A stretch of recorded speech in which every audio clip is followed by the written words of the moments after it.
I think it's a bit incoherent at the beginning. No, it made perfect sense. It was great. It was good. Anyway, we'll cut, eventually all of this 3 hours of tape will boil down to half an hour. Ah, So that you get Talk about. the recent past or the... Well, as long as it's past, because I know more or less what happened in the past, and the present becomes a past immediately, so they say. Where did we go up to yesterday? We hadn't really talked much about Tsora. We kind of talked a lot about getting to Tsora, but Right. anything post 50 hadn't really touched upon. So, Well, I can tell you that when we were at Afikim on Akshara, I was allocated, I don't remember whether we were allocated or we were sort of asked what we would like to do. What I did was exactly what I wanted to do. That is to work with agricultural machinery. In other words, agriculture, using the various machines required for that. And that fitted me down to the ground because it was mechanical and I had the mechanical sense and I was interested in agriculture. I mentioned that I wanted to go to Sedara and all that. So this was just right. And the work, we arrived there in virtually in the spring, about March.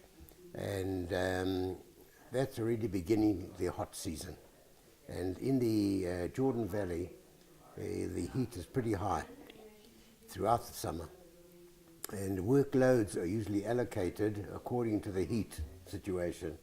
And for a great part of the year, or the summer, which is some 8 months, one would work from 4 in the morning till 10, and then go and rest, and you would rest in underground bomb shelters. That they used them because they are very cool, like refrigerated rooms, and these were set up with bunks, and we would go and lie down there for an hour or two, go up and have lunch, go back again, start work again at 2 o'clock, so a 4-hour break, and work through till 6 or 7 in the evening. That was the norm. But in the tractor branch, they used to work shifts. Either morning shift, which started very early, around about 3 in the morning till about 12, and included just 2 hours of the heat, or from about 12 till 8 or 9 at night. And that's more or less how I worked for most of the period of my time, which is a year and 3 months or so at Afikim. And that was why I'm mentioning is that when we eventually arrived at Tzorah, I was about the most experienced person of all the people that were there in the field of agricultural machinery, because I'd gone through a whole year of seed planting, ground preparation, seed planting, fertilizing, cultivating, reaping, all the processes, combine harvesting, baling, hay baling, all those things. So, and the bits of equipment that came into the kibbutz slowly, I was able to, I knew it, I was accustomed to and could use these things. And it was a very interesting experience. The early part of it was even more interesting because the kibbutz was originally established as a lookout post virtually up on the hill, and our lands were in the valley quite a long way away. And because of this, the long distance and the unavailability of roads, we would take the tractors out of the fields and leave them there and work there, and not return home for 3 or 4 or 5 days at a time, and actually have a little camp of our accommodation and food and all that sort of thing. They bring out water. There was a fuel storage depot there. Do you want to disrupt me? No, it's the mic. I think I'll turn this other mic because it's... That's picking it up. No, your one is fine. This one. Yeah, right. Yeah.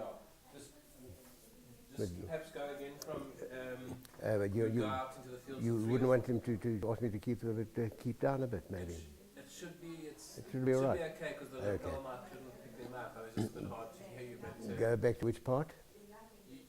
you used to go out for 3 to 4 days sometimes into the fields. Was that just start again from that sentence. Okay. And maybe you can explain, I mean, was that because it took a long time to get back to Tzora? Exactly. Because Because seeing our kibbutz was established on a mountaintop, being a lookout post for security, for military reasons. It was actually like an outpost in the Jerusalem corridor.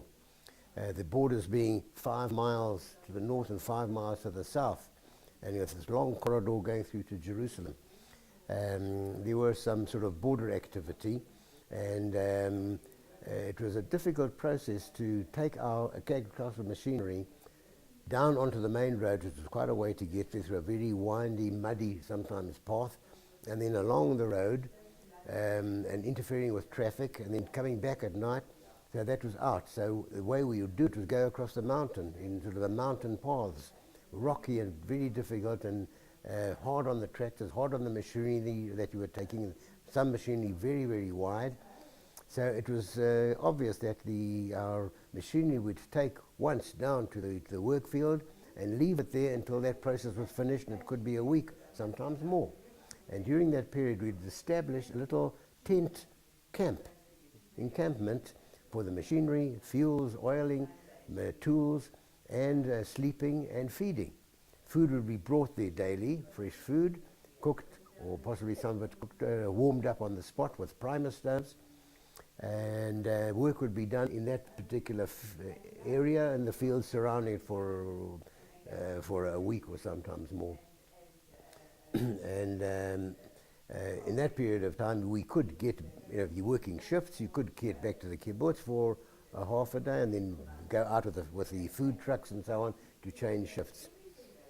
The rest of the year will virtually continued like that, but that happened for only 1 year, because after a year it became obvious that we had to move the whole kibbutz, down to our fields. The fields were too far away, and it was becoming increasingly problematic to farm somewhere else and to be up at a hilltop.